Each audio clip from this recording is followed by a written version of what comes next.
Hello, this is Sam Simon, also known as Dementia Man, for our blog this week. And boy, do I have a special guest. Her name is, and she'll correct me if I mispronounce it, Jacquelyn Pogue. Is that correct? Yes. And she's special in all sorts of ways. So, welcome, Jacquelyn. Thank you for doing this. Um, we met, I was introduced to her, but Jacquelyn lives in Richmond, Virginia, and um, is a creator of a public television series. It was her idea, and I think you had to pitch it and do imagine it. Um, and there's four specific shows in the series, and the most recent, and which I gather will be the last, is one that Susan and I are part of. And she is also a co-producer, a producer of it now, and it's on public television. And we'll be giving the link out both verbally and um, in the, in fact, I'll probably interrupt our show and just show the link briefly. But um, so, with all of that, Jacquelyn, thank you for what you've done. These are all about people with, I hate the word dementia, um, but you have done something extraordinary and it is available. We'll say these can be downloaded both for people to watch on their own computers or whatever. Also, your local public television station could choose to air it and bring the community in. But Jacqueline, tell us a little bit about who you are and how you came about creating this series and and then we'll get into some other questions. Okay. First of all, Sam, I want to thank you. You're a great person to work with, number one, both in the documentary, and I really value what you do to continue to promote awareness about dementia and give another perspective because there's so many negative stories and depictions around dementia. And I don't want to dismiss the difficulty and challenges of dementia, both for the person experiencing it and for the care partners. However, we need to see that there's another reality that's happening with people with dementia in their communities. And I think that just this blog is another example of something you've done to continue to put out your own take on this disease that is always ever growing and expanding in populations all over the world. So, how I got started, I think most of us have a personal story, and I certainly do. My husband, Robert E. Pogue, had vascular dementia. And at the beginning, like all people, I had no knowledge about this disease and didn't even know anyone else with it. So I began to notice things about my husband and thought, that's not like him at all. So over the years, and it did take years, um, we finally went to a neurologist and got the diagnosis of vascular dementia. What did that do to me? What it did to me was it gave me absolutely no place, no resource other than the Alzheimer's Association support group. The neurologist gave me the prescription for Aricept and I went out the door with my husband with a prescription. And that's all I had. And I didn't even know that the Alzheimer's Association has a 24-hour hotline or support groups. It was just sort of like, this is the only place I've ever heard of. And my real adventure of learning about this disease and understanding it at a deeper level and being much more helpful to my husband came as a result of the Dementia Action Alliance conference in Atlanta. And this was an eye opening experience for me. I could not get over what a world there was of information, of support, of deeper knowledge and deeper insight into the disease, and the possibility of living well with dementia. It never even occurred to me that Bob could live well, because it felt like the prescription for me was, it's a downward path. It'll just get worse. It's going to be horrible. And all you can do is take medication to delay the, not even delay, but to just mitigate some of the symptoms. So Dementia Action Alliance was the first beginning for me of learning about another alternative for support groups for people living with dementia. I had been to a support group, of course, for care partners, but guess what? And by the way, it wasn't called a care partner, it was called caregivers. And that care partner is another significant. Words have a lot of meaning, and the word care partner is much better describing the situation. Just on that point, I think that Susan and I, when the other person is your spouse, particularly, we came to call it love partner, because there's two sides of it. There's care. Mhm. You gave him care. I don't know all the details. I know when I've been on both sides of that. I was the love partner when my wife went through breast cancer. I would have to give her shots. I sometimes have to get her, hold that metal pen out in front of her, when things like that happen. But that was giving care. But I also loved her. And so you loved your husband. And during those times, and particularly as towards the end, our hearts break. And that is a different path that it is. And what I like to say, the ultimate gift is that you're showing them that they're loved as they take their last breath or they go through the end. That is such a gift. I don't think we talk about that enough, but I'm interrupting you. So, No, I appreciate how you focused in on a personal story that exemplifies exactly what I'm talking about, that we both share that common experience. And everyone can have these experiences, because it will take us to a deeper kind of love. Of course, we love our partners. I loved my husband, but I loved him in a different way through this disease. And it was another beautiful way to love him as well. So I think love has many journeys, and you and I have taken several of the journeys of love with our partner, and it's a gift. And we have to remember that it's a gift to us to learn how to love, and to be able to express that love is just another gift in our lives. So I think it's the ultimate, in some ways, the ultimate gift. yes, yes. And I'm not going to talk about the people who, when their husband or wife gets sick, leave. It happens. I don't make.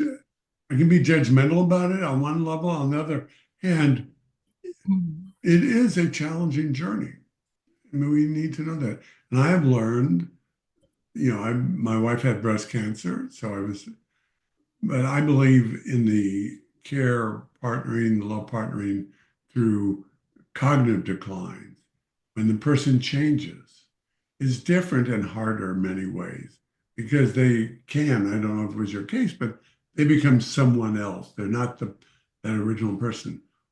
And yet it is the same, I would say yes, they change. And at the same time, you still get glimpses of that person in and out through this cycle. I would notice that my husband would snap in with like music, or if we were dancing together, oh my gosh, you wouldn't know he had dementia at all.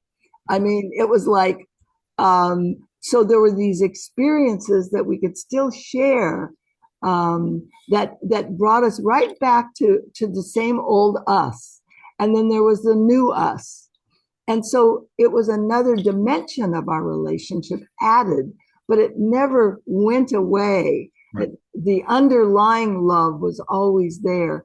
And I think that if people want to learn to love deeply, I think caregiving, care partnering, whatever way we want to think about it, is one of the pathways to experience deeper and different ways of loving. Yes.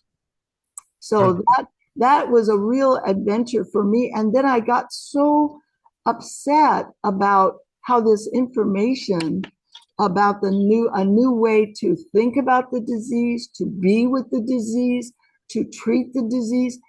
I got so upset that it was so limiting with only one organization that is very traditional and very slow to make changes about lifestyle, diet, exercise. So I want to say that Dementia Action Alliance, being invited to that conference, so I had this thing in me that said, I have to do something about this disease on a larger scale.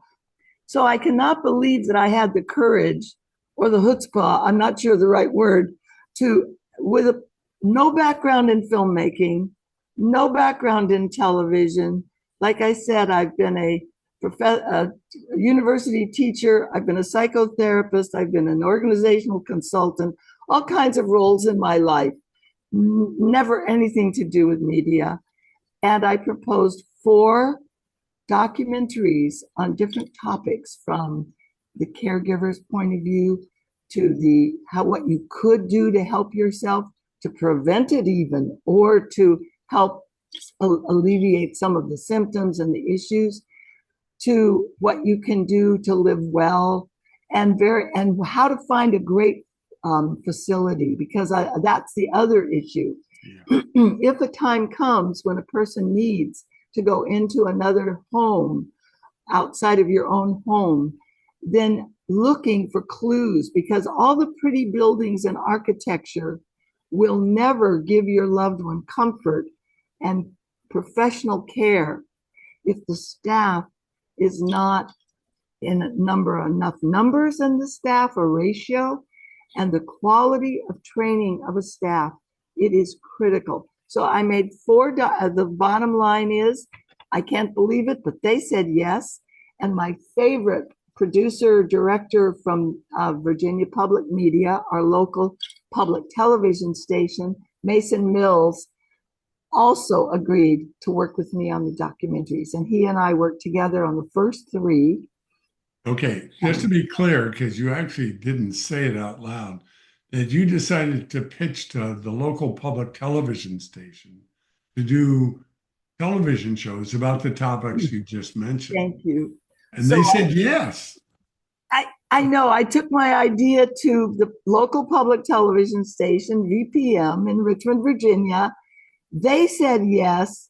And one of the people who had that meeting with me agreed to direct, and he's wonderful, Mason Mills. So I got permission, and Mason and I took our ideas and our equipment, and we went on the road all over the United States for years. I think it's taken us about 8 years totally to produce 4 documentary films. I didn't realize it was that long. That is amazing. Yeah. You know, I was just privileged to be in the last one, and they are extraordinary, all of them. And it's so important. I think one of the biggest challenges, and I hope we help in this, is raising awareness of their availability. And it's important to everybody, that is, those of us with the disease, our family members, whether they're direct primary care partner or part of it, or just in our distant family, then our specific communities, the people who witness us. That's a whole other thing, because a lot of people are afraid to approach you, or what do I do? And they tend to stay away. But then the children of those of us with the disease, or getting it, and just a general education, they're so valuable. And so Virginia Public Media is the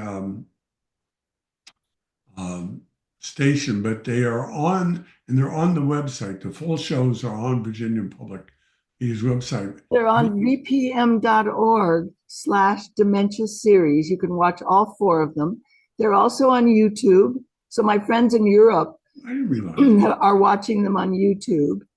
And so it's very easy now to be able to watch all 4 of them. And I recommend people watch them in reverse order, Sam. I recommend they watch the one you're in. Yes, of course. First.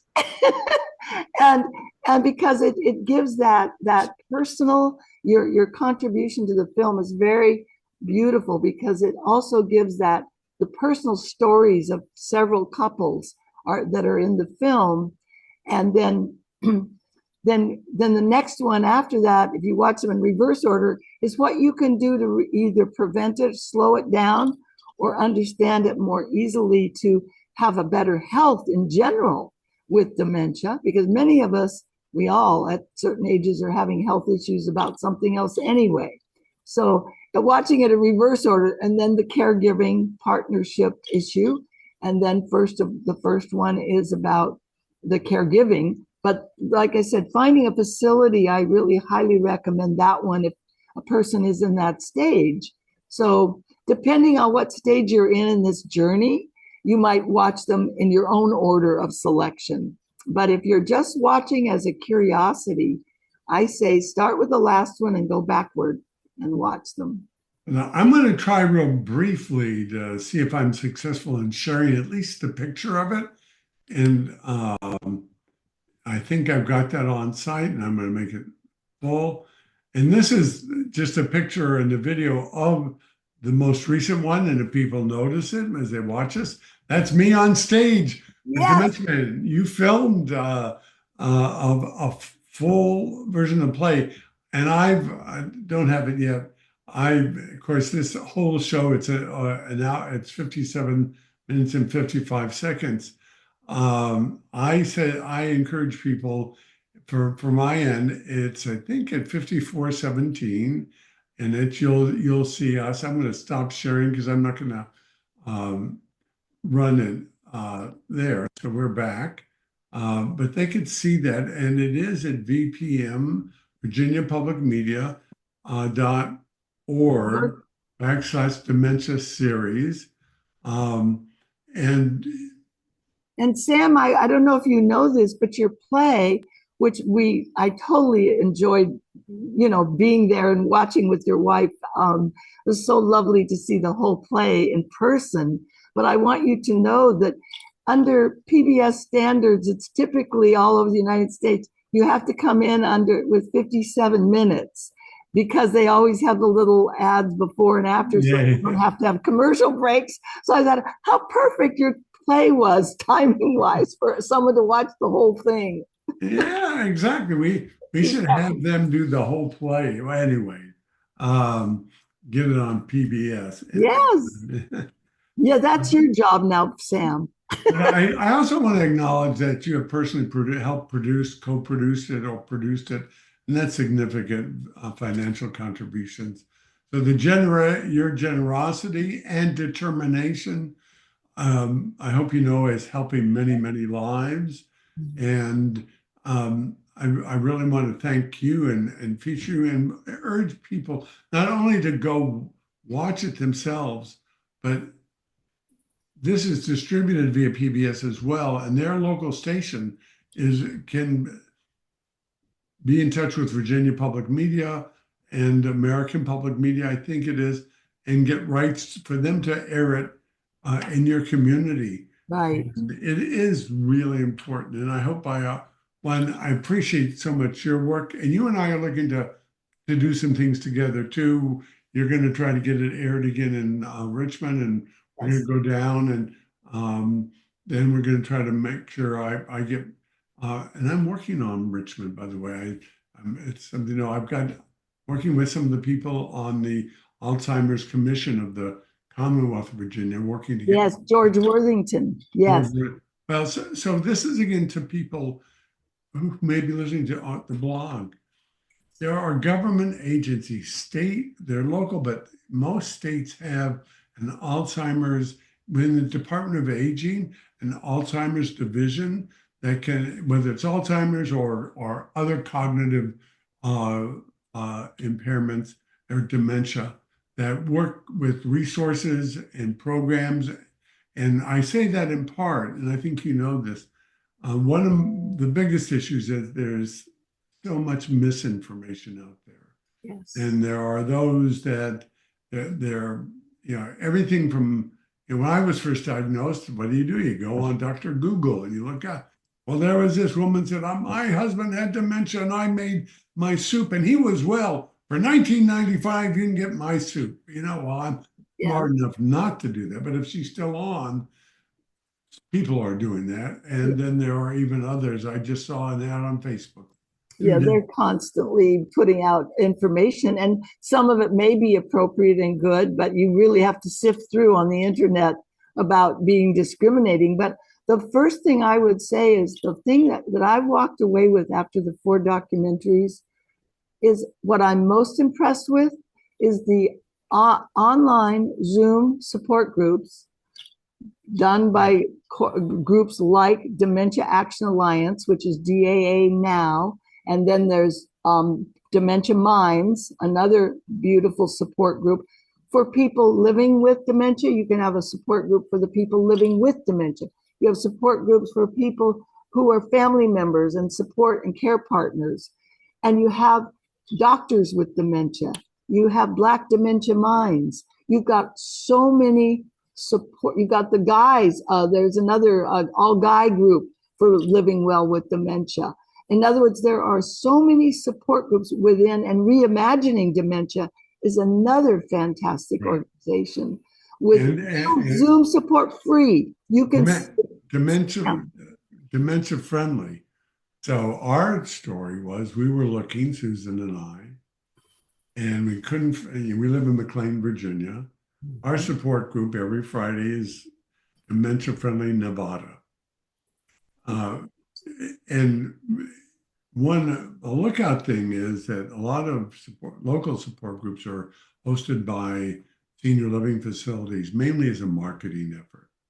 And doesn't mean they're bad, negative or bad, but I've done Dementia Minds groups. I've done Dementia VAA, not Virginia, Dementia Action Alliance, which you mentioned, and they have some men's groups too. So look, I want to thank you, and I want to thank you just not only for being my guest, for dreaming this up, for being the producer, and continuing. And I look forward to working with you as we help raise the visibility of these really the very important programs. And with that, if people come in, we will have on dementiaman.com. Well, this will be on our YouTube channel, but we'll also have some data and some links to some of the groups we talked about and other things as well. Great.